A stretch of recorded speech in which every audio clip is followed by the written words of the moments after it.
Well, one of the best films of the year is without a doubt Big Bad Wolves, not just in the genre, in the whole industry. It's just a fantastic movie.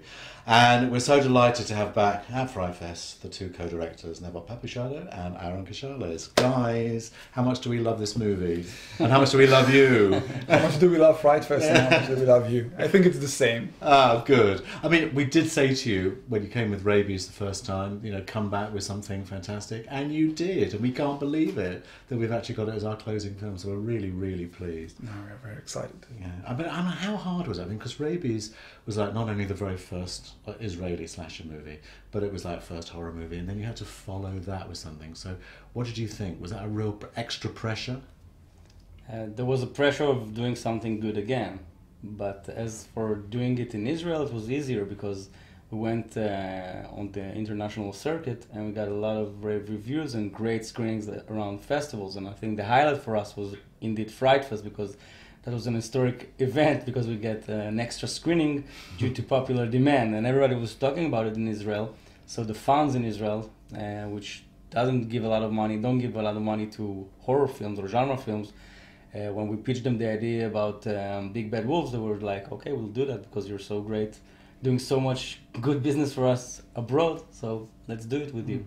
It's not a hard thing to think of, though, is it? You know, make a film that plays internationally, and you'll get more focus on your own industry. I mean, it's strange that they didn't really think of that. Yeah, it's like we've discovered this huge secret. I mean, you have these major art house festivals like Cannes, Berlin, and so on, but there's like hundreds, dozens good. But once we've discovered them, we had to educate the entire industry and media in Israel to acknowledge it. And now, when we're doing the Big Bad Wolves festival circuit, it's huge. I mean, they're sending contest winners from Israel to see the screening in FrightFest, which this is our European premiere, and all the actors will come. So I think we've been able to educate them in Rabies, and it really paid off with Big Bad Wolves. Sure. Now, you said you got the idea from seeing I Saw the Devil. Is that really just a case of that? You wanted to do sort of something like a Dirty Harry, but Korean version, you've said? Yeah. It started off what we wanted to do, like a drama about a suspected pedophile, that his life is being shattered by this kind of guilt.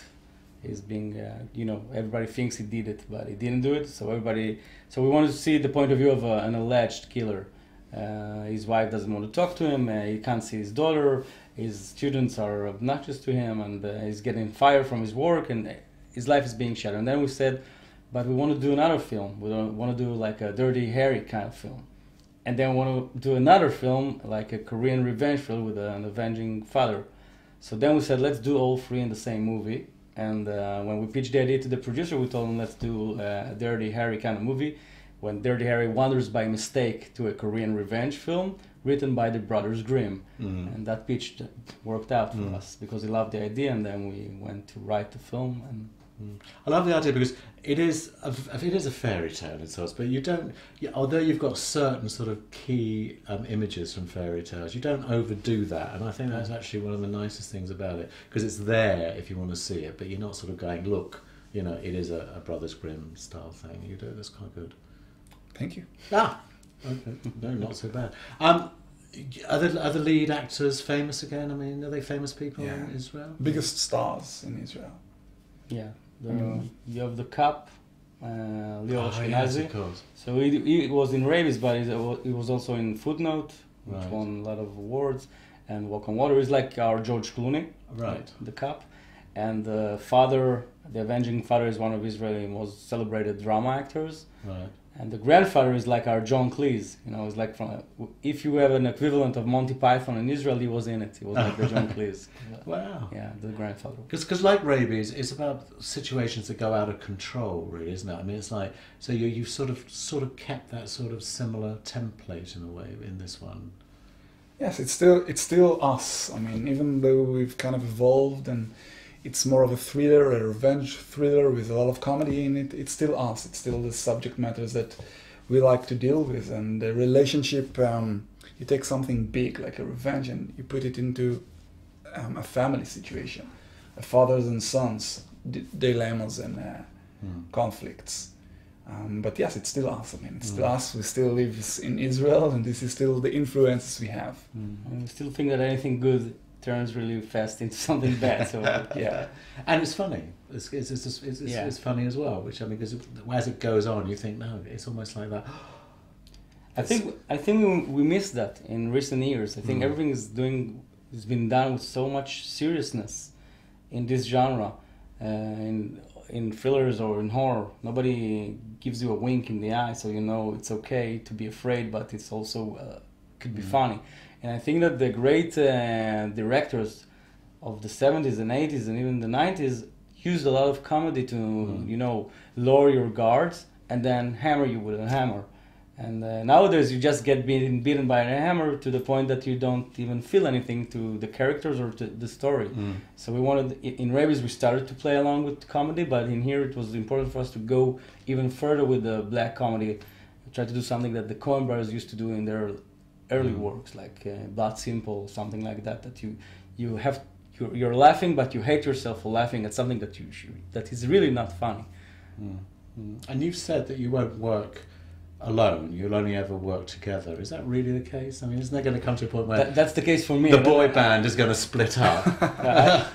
I told Navot even this week that I will never work alone. So, I really like to work because I think, and I can say it as a former film critic, that a filmmaker is a crazy person, because if you can make it alone, you want to make it alone. I think it's the loneliest experience you will ever have, because all the anxieties are yours, all the part you being scared of first press screenings or the first day of shooting, you're working through all this thing alone. But when you do it with another director, you have somebody else to blame to calm you down. You have something to you explore something with another person. You have another perspective. So everybody get a chance to be the paranoid,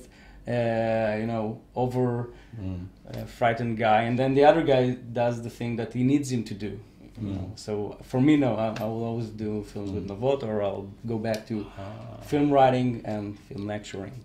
And what did you learn from Rabies that you could apply to Big Bad Wolves? What was your big lessons that you thought, we can take that on board and do this? Have some more money.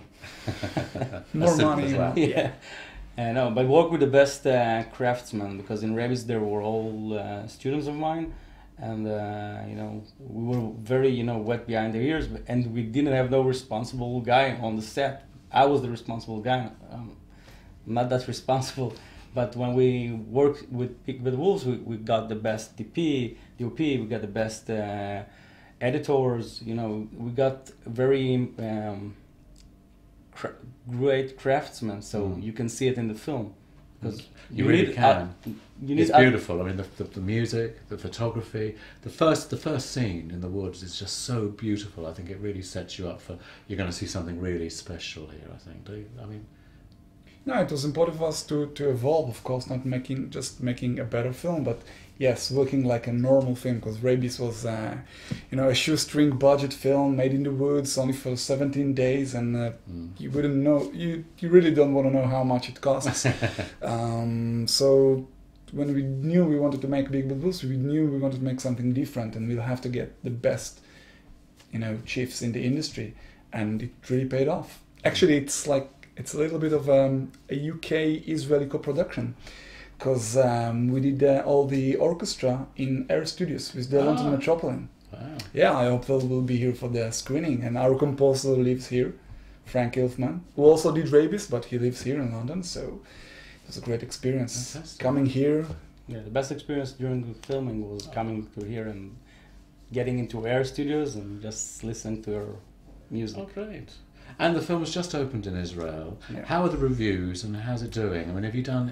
Are they all seeing it for what it is? Yeah, I think we were shocked, because we got used to getting good reviews internationally, but we got so much love at home. Every review is between 4 and 5 stars. And we have like this poster that is yellow with stars right now. But yeah, it's been exceptional. I think it's the best. We are the number one. Film, we are the number one film at the critics table. For the first time, an Israeli film got to the number one. Yeah. Yeah, it's pretty Just crazy. above Jurassic Park 3D. So long, still working.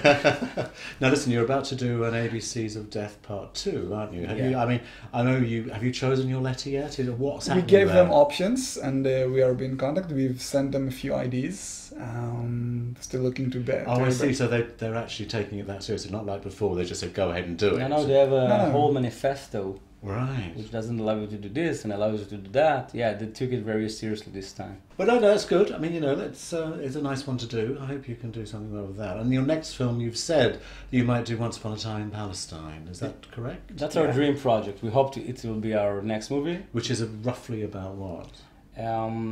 It's set during the British occupation of Israel in the 40s, and at the time when we were the terrorists. And we tried to kick the British out of our country.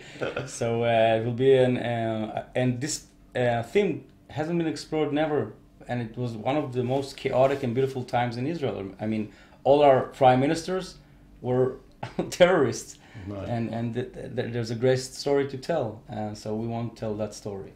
There's not a problem with telling that story?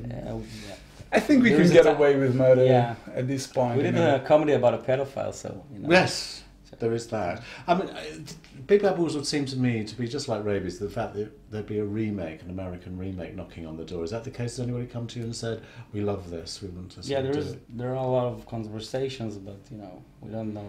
They want to do it, but the funny thing that when you come to a studio with a kind of film like Big Bad Wolves, like the first thing they talk about is, okay, does he have to be a pedophile? Then yeah, he has to be a pedophile, or do another film. Yeah, you don't get the visceral reaction through a lot of what is going on. Yeah, it's interesting. Was it an easy film to make? I mean, was it pretty? I mean, obviously Rabies was a difficult film because of the way it was shot, but I mean, was this one pretty easy? It was easier considering the process, filming process, because in Rabies we have to fight for every shooting day. Like it started with 15 days of shooting a feature film, and every day we fight for the 16th day, the 17th day, and you're being exhausted just for wanting to film your project. This time we got the correct amount of days, still not very much, it's like 28 days of shooting, but you have time and you can work with the actors. Yeah, and we came really prepared this time in all the shooting, and it's not a handheld film like a slasher film in the woods, so all the post-production was very smoothly, and we like to keep our special effects old school, so there is no CGI, almost no CGI and stuff like that. I think the most time we spent in post-production was on the score, because it was such an important thing for us to bring this old school Bernard Herrmann Hitchcockian kind of score to it, Carter Burwell kind of score to it. I think that was the most time we spent in the post-production, but still it took us 1 year from shooting it to screening it in Tribeca, so it's fast. pretty smooth. Sure. And you're getting great reviews all internationally. I mean, everyone we showed it to yesterday absolutely loved it, and they're all coming again on Monday to see it again. So you really sort of you delivered the goods, boys. What is it? What's your magic formula? We're thinking about getting to London to screen it again, and then we said, no, this is pretty still. I'm not sure if it will ever change, but still, even though it's our second feature, it's still pretty overwhelming and pretty much humbling experience, because you do something in Hebrew, you do something pretty violent, which Israel is still maybe more ready to it nowadays, but it's still in Hebrew, it still has a lot of Jewish elements to it, like the comedy is a bit Jewish, and we put ourselves into it, and it has the background of our military service, so we always think it's very Israeli oriented, but when you show it abroad, people say, okay, that's universal, that speaks to us, so it's still very surprising. It is interesting though, the more local you make something, the more it seems to speak to an outside audience. It really is extraordinary. It's like the same with Britain. If we sort of localise it, it seems to sort of like Mike Lee or anything, it seems to work. It's when you try to do everything for everybody is when it falls apart, isn't it? It's interesting though. We've had some people approaching us after the screening said, okay, I found out what it is. Everyone, even if you're not Jewish, everyone have a Jewish mother. That's the moral thing. Yeah, that's you, mom. That's how you act. So I think if you speak about something that is universal, like revenge, which I think everyone could imagine what he would go. Mm. But still, it has a lot of Israeli and Jewish elements to it. So Sure. we're kind of proud Sure. at that point. No, it is having a knock-on effect because we've got another Israeli zombie movie, Yeah. Cannon Fodder. So is that really impacting on the industry? Are Another people really student. following? Another student of Aaron's. Ah. Yeah, Aiton was one student. Oh, I met him. We just met him Yeah. this morning. Yeah. So it's actually working. What you're doing is filtering down to the grassroots, and everyone's thinking, well, if these guys can do it, so can we. No, in a nice way. In a very nice way. And we are very supportive. We helped Aiton as much as we can with this one.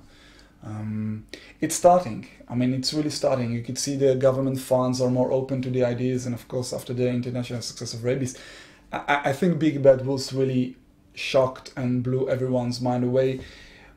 Also because it got the sponsorship of the Academy. We are being nominated for 11 Israeli Oscars. So now What's that called again? What's the Israeli Oscar called? Ophir, The Ophir. The fear. which is like a small lion in Hebrew. Small iron. Lion, yeah. Oh, lion. Lion. Okay. So I think after Rabies there were a few attempts and it's getting there, but great films like a great filmmaker like Aiton and other filmmakers still trying to make it in a low budget kind of environment. But I think that after Big Bad Wolves and all the support it got from abroad and from Israel and the Academy, and it's been sold to Magnolia and here to Metrodome. I mean, it's getting, it's getting there, and I think it will be much easier now. Mm. Yeah, it became mainstream, and that's really shocking for us. Mm. You know. Well, we're really pleased to have had it, and we can't wait to see how it's all going to work on Monday. And thanks a lot for bringing it over. And you know how much we love you. FrightFest loves these two guys. So And we love FrightFest. Thank you so much.